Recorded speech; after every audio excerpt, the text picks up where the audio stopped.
Good evening, ladies and gentlemen. When my good friend Cedric told me that today I had to be here, I asked, what is the occasion? So he said, Prof Lucio Rodrigues 100 years to be celebrated. With pleasure, I said, because I was one of the students and I was acquainted with him in many occasions. In 2 occasions, I had a direct contact with him, discussing this or that. Or he was very emotional man, very sincere, upright, and I must say, he had an appeal on the students intrinsically to give a knowledge imparted in poetry, prose, or whatever it is. And he'd say, Ami Goikar Male. And I'd say, oh yes, I was, so this is Goikar Male. And that is what I want to say today in song, and I will sing to you vocally. And to start with, I went through the book Aboli, and I found a typical Mando translated in English. Doria Chalari.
Good evening, ladies and gentlemen.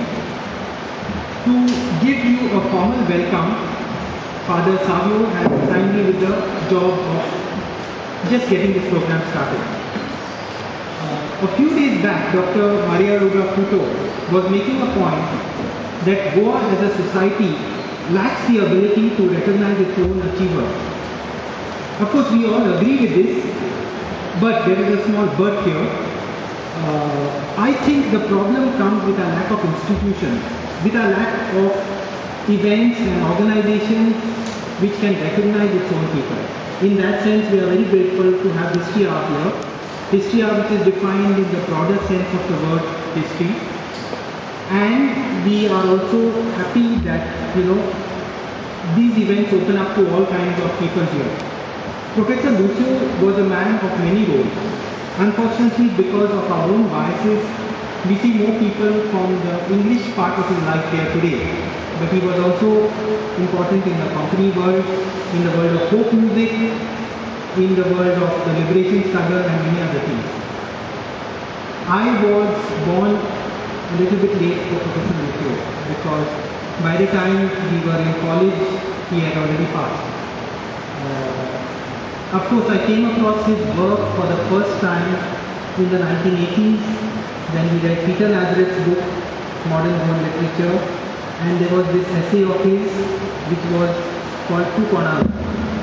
And as a young college student, what really struck me was his ability to use words and explain a complex issue like caste, which is a very touchy subject. I mean, we don't like to talk about it. We don't like to discuss it. But here he puts it forward in a very interesting, enlightening way, and finally when you reach the end of the piece, it strikes you what he's really trying to say. In his book, there are many other interesting pieces. We had the opportunity to republish this book thanks to members of his family, many of whom are here today, and I would just like to acknowledge their presence.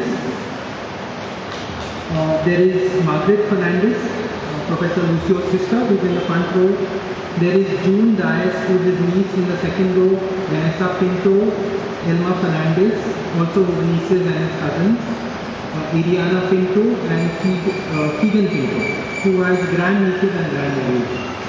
So his family was very keen to have this work republished, and we were of course dragging our feet. So behind every book there is a backstory. We were dragging our feet, and people like Lucio there, whenever he wanted to irritate me, on the Goa Book Club, he would raise this question. I believe Frederick Noona is doing something with the book. And Professor Uredu would get really worked up because we had delayed for a long, long time. It happens, unfortunately. So, as Professor Lucio, he was already 86 at that time, and we couldn't complete it on time before he passed away. His daughter, who is Esme, she actually helped us to complete it, and the book is out today. We thought it would be a great occasion because it's the 100th birth anniversary exactly on this day for Professor Lucio, who was born in 1915 on April 15th. We have many friends of his. When we kept inviting people, they kept saying, we are his students, we know him, we are his colleagues. You will hear some of them. I'd like to call on Professor Isabella Santanita Vaz to take ahead the proceedings, and also the other speakers of today, that is Dr. Puto, Professor Ramona Antao, Professor Rabin Pinto, can you please come on the dais and leave it in the capable hands of Dr. Isabella. In the middle, we will be playing a small excerpt from an audio talk we call the technology works, because technology has a way of failing whenever you want it to. So we have a small audio excerpt, but otherwise we are waiting to hear from them, and we have space for some of the colleagues, people, students who knew him to talk about him, but if we go on unlimited, it will be like no time. So, thank you.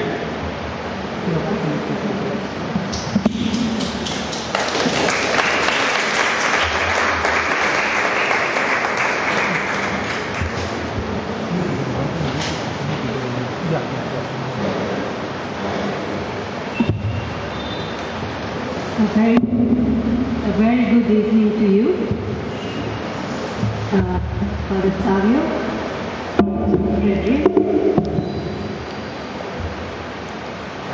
I think it is really a wonderful date and a wonderful opportunity for us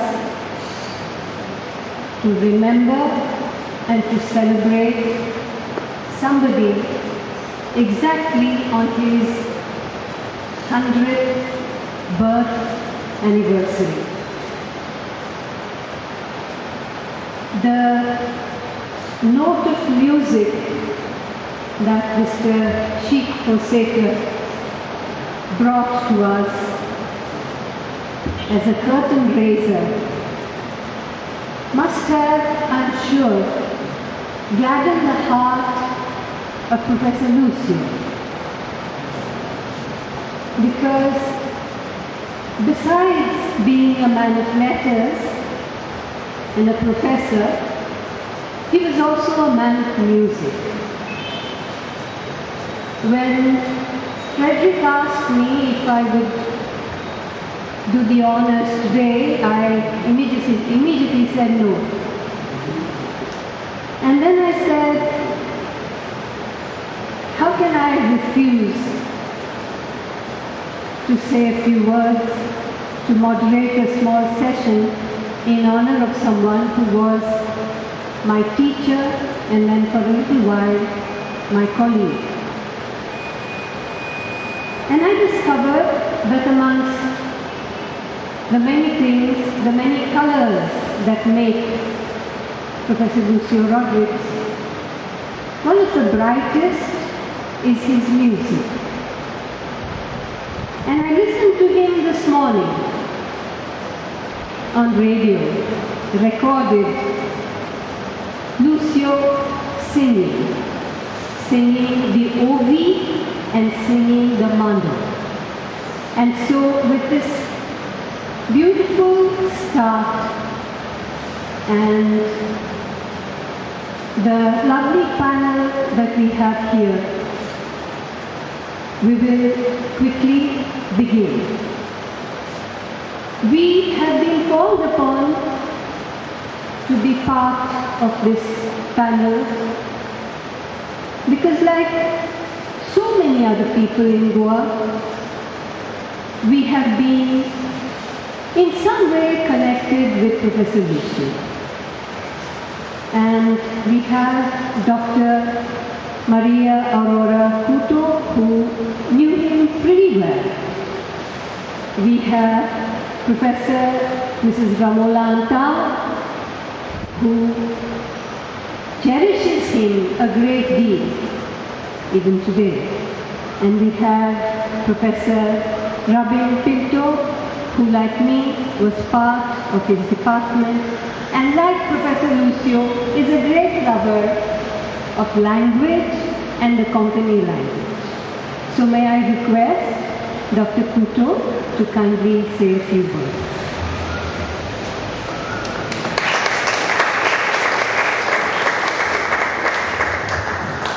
Thank you, Father Xavier, Margaret, June, and other members of Professor Rodrigues' family, my fellow speakers and friends.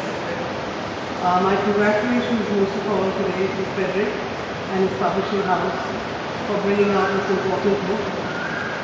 It is a very, very important documentation that will add to the archive already created by Dr. Xavier. I must also congratulate Esme, who worked very hard to finally put the final touches to work which Xavier has been slogging. I mean, I've spoken about Xavier so often that you know that I should be constantly on phone with him. I had my husband who paid my bills. So I also used to talk a lot to Xavier in Washington. And Xavier told me that he did a lot of work on American literature. And he said, now I'm doing something very special. I can't tell you, but I'm in touch with Agush and we're doing a special project. So I think I should thank Agush. He wouldn't tell me what the project is. He said, I want to tell you when it's complete. Do you know this chap, Agush Pinto? Because he never met Agush, he never met Frederick, Hussain Ingram. But I was aware of this project for many years, not as Frederick being involved, but as Agush being involved. So the book has been in my mind gestating through these conversations. Frederick, you should forgive me for saying this, but I was appalled to hear myself quoted in the London Times today as having said that I always knew him as Rodrigues. I mean, I don't think I could ever be so disrespectful, especially since I knew him since I was 14 years old. So I'm not sure where he got that information. As a 14-year-old girl, he made such a profound and unforgettable impression on me that I have never, ever forgotten him. I still remember him as that dashing young man. I just said to his sister that he was a combo. I said, I can't say it. She said, no, you must say it, because it will make people laugh. So, for me, Professor Rodrigues was Professor Rodrigues, the handsome young man with whom perhaps the first adult with whom I fell in love. This was the years 1951 to 52, before perhaps all of you were born. When Karnataka College grew a whole lot of students from Goa, sometimes there were more than 100. There were so many because they came because we had two eminent Goans as principal and vice principal. Francisco Ramos was the principal, Armand Menezes was the vice principal, and later Armand Menezes carried on as principal. There were so many youngsters, so many Goans, that they had a Goan mess. They brought a cook called Francis who catered to the Goan mess in the boys' hostel, and then he also sent tiffin carriers to the girls' hostel, and then he started an ancillary industry with providing, Goan delicacies to Goan families who want to miss their sopatel and stuff like that. And I think he remained in Dharwad till he died. Good old Francis with his family. My sister who's here would remember him. So Lucio Rodrigues was a charismatic presence. He joined the Goans in Dharwad for just 2 years. But in those years, he wielded his battle and his charms to captivate all of us. And I think it's no exaggeration to say that most of the young girls who were his students were half in love with him. With his dashing good looks and style that combined the flair of, you won't know these actors, but they are the actors of my youth, Cesar Romero, Ivor Novello, Errol Flynn, Kiran Parr, his sharkskin suits and bow tie. I'm sure none of you who were students in Goa saw him ever in a sharkskin suit or bow tie, with his brilliantly hair, sort of combed back. He was unforgettable. And his elegance, his wit in conversation, his style and grace when he conducted the choir are still fresh in my memory. He started a branch. How did I know him so well? He was especially good for me because I was so young. I mean, he was leading a college student and here was a school kid. So he started a branch of the Victor Paranjoki choir, the Madrigal Singers in Dharwad. I did not know him as a teacher, but as a conductor who rolled up his sleeves, abandoned his written charm, and became a meticulous creator of glorious sound. I will just read a little bit of what I wrote in my first book. I've spoken about Lucio very strongly in both my books. In my second book, I've actually quoted almost the whole story that you referred to. So, Lucio extended my musical life beyond the sacred music of my father with madrigals and spirituals. So it was not just spoken music. I was the only schoolgirl in the magical singers, which consisted of undergraduates and members of the faculty. My father had brushed aside my mother's anxiety. She was very much my joining. She's too young, she said, to be hobnobbing with college-going crowd. They're all boys and girls. She can't be part of that. But my father had his way and saw to it that I attended rehearsals regularly, and this exposure to a wider world must have given me the confidence I needed as an adolescent. My father admired Lucio Rodrigues' musicianship, but they never really warmed to each other, perhaps a clash of Indo-Portuguese and Indo-British sensibilities. Lucio was a product of Goa, of course, but also of British education. I used to be mesmerized by Lucio's polished performances. A fine tenor, an inspired conductor, he was always elegant, down to his shoes, whose velvety shine matched the silken shimmer of his bow tie. So then, that was the Lucio I've never forgotten. Imagine my shock when I met him a decade later, in 1953, as a Khadi-kurta-clad congressman, sadder and perhaps wiser, disillusioned, I think, by the messiness and absence of coordination in the many discordant voices audible as we prepared for the first election. I'm sure he continued to be a brilliant professor that the other speakers will remember. But for me, to meet the suave and public and poetic figure of my youth, the much revered and admired figure of my youth, as a colleague in the staff room, it was a completely mind-boggling, overwhelming experience. I couldn't relate to that for a long time.